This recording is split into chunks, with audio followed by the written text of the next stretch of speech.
आज बुलेटिन में सबसे पहले बात उस उत्तर प्रदेश की जहां बहुत जल्द मुख्यमंत्री योगी आदित्यनाथ का शपथ ग्रहण होने वाला है। लेकिन सवाल यह है कि इस बार उनके मंत्रिमंडल में डिप्टी सीएम कौन बनेगा, क्योंकि मौजूदा उप मुख्यमंत्री केशव प्रसाद मौर्य तो हार गए हैं। उधर दिनेश शर्मा भी नहीं बनेंगे, ये भी तय है। तो फिर कौन बनेगा और कितने बनेंगे? इसके अलावा यह भी कहा जा रहा है कि बहुत से नए चुने गए चेहरों को भी मंत्रिमंडल में जगह दी जा सकती है। उधर बीजेपी ने राज्यों में नई सरकार बनाने की प्रक्रिया भी तेज कर दी है और इसीलिए आज अलग अलग राज्यों के पर्यवेक्षकों की नियुक्ति कर दी गई। गृह मंत्री अमित शाह यूपी, राजनाथ सिंह उत्तराखंड के पर्यवेक्षक बन गए हैं। इस बीच योगी आदित्यनाथ के घर पर लखनऊ में एक बैठक हुई जिसमें बीजेपी संगठन के वरिष्ठ नेता शामिल हुए। इस बैठक में आगे सरकार बनाने की प्रक्रिया को लेकर बातचीत हुई है और इसीलिए मास्टर स्ट्रोक की कवर स्टोरी सबसे बड़े सूबे में चल रही सबसे बड़ी हलचल पर।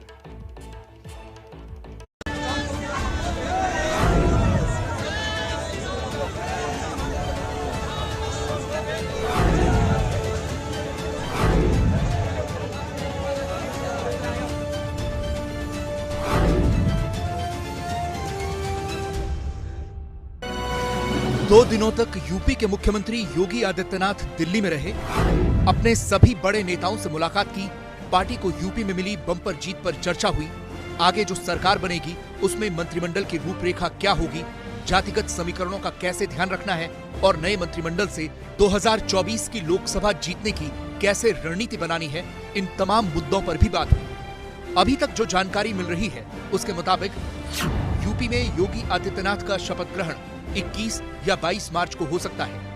योगी आदित्यनाथ के मंत्रिमंडल में कुल 57 मंत्री शपथ ले सकते हैं। 22 से 24 कैबिनेट मंत्री हो सकते हैं। इसके अलावा 7 से 9 मंत्री राज्य मंत्री स्वतंत्र प्रभार वाले हो सकते हैं। ये तो तय है कि योगी आदित्यनाथ ही फिर से यूपी के मुख्यमंत्री बनेंगे, लेकिन क्या उनके मंत्रिमंडल में फिर से डिप्टी सीएम भी बनाए जाएंगे? अगर बनाए जाएंगे तो 1 या 2 या फिर 3 या फिर ये संख्या 4 तक जा सकती है। ये वो तमाम सवाल हैं जो यूपी के राजनीतिक गलियारों में ट्रेंड हो रहे हैं। योगी की पिछली सरकार में 2 डिप्टी सीएम थे, केशव प्रसाद मौर्य और दिनेश शर्मा। मौर्य पिछड़ी जाति के कोटे से तो दिनेश शर्मा ब्राह्मण कोटे से डिप्टी सीएम बनाए गए थे। दिनेश शर्मा का मंत्रिमंडल से बाहर होना तय माना जा रहा है, क्योंकि उन्हें संगठन में राष्ट्रीय स्तर पर कोई बड़ी जिम्मेदारी दी जा सकती है। इसीलिए बीजेपी ने उन्हें इस बार चुनाव नहीं लड़वाया। लेकिन सवाल दूसरे डिप्टी सीएम यानी केशव प्रसाद मौर्य को लेकर है, क्योंकि वो इस बार चुनाव हार गए थे। हालांकि ये माना जा रहा है कि उन्हें फिर से डिप्टी सीएम बनाया जा सकता है। केशव प्रसाद मौर्य के अलावा स्वतंत्र देव सिंह, बेबी रानी मौर्य और ब्रिजेश पाठक भी डिप्टी सीएम बनाए जा सकते हैं। पार्टी के मौजूदा प्रदेश अध्यक्ष स्वतंत्र देव सिंह नए डिप्टी सीएम हो सकते हैं। स्वतंत्र कुर्मी बिरादरी से हैं। हो सकता है कि उनकी जगह केशव मौर्य को यूपी बीजेपी का अध्यक्ष बना दिया जाए। इस बात की भी चर्चा है कि बेबी रानी मौर्य को भी डिप्टी सीएम बनाया जा सकता है।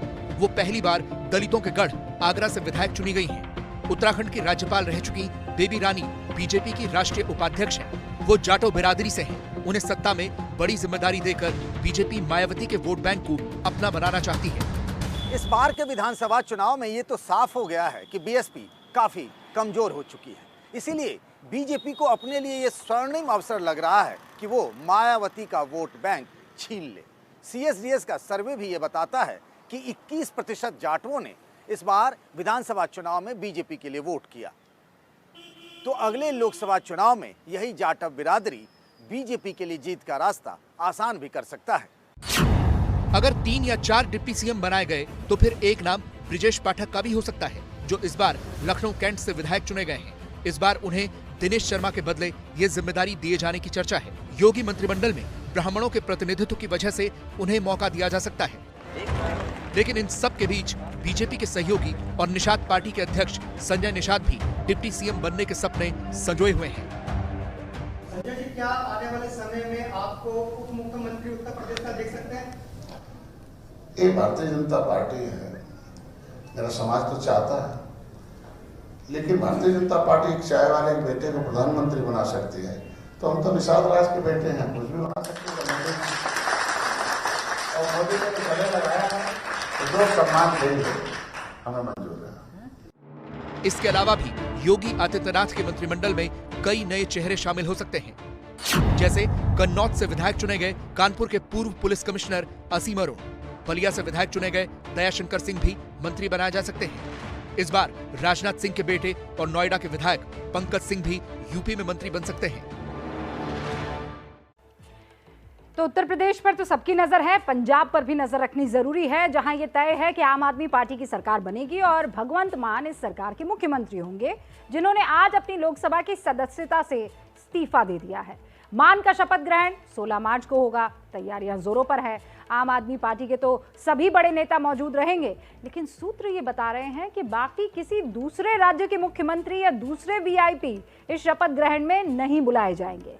लेकिन भगवंत मान और आम आदमी पार्टी के लिए असली चुनौती सरकार बनने के बाद शुरू होगी। वो कैसे, आप इसे समझिए। पंजाब के ऊपर अभी 2,82,000 करोड़ रुपए का कर्ज है। राज्य में कृषि के विकास में कमी दर्ज की जा रही है। पंजाब में ड्रग्स की बहुत बड़ी समस्या है। पिछले 7 सालों में एनसीबी ने 3,836 किलो ड्रग्स पकड़ी है।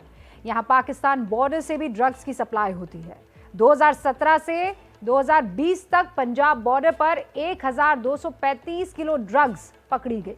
इसके अलावा आम आदमी पार्टी की सरकार के सामने अपने वादों को निभाने की भी बहुत बड़ी चुनौती होगी और इसके लिए एक बड़े सरकारी खर्च की भी जरूरत पड़ेगी। जैसे आम आदमी पार्टी ने वादा किया है कि 18 साल से ऊपर की हर महिला को हर महीने 1,000 रुपए दिए जाएंगे।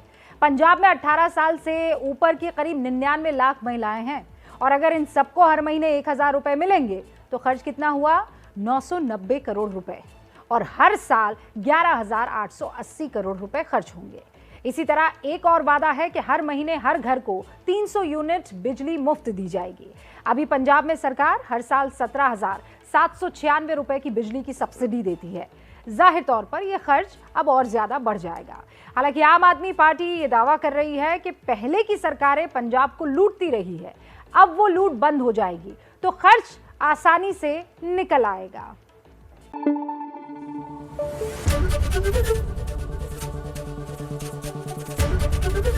एबीपी न्यूज आपको रखे आगे।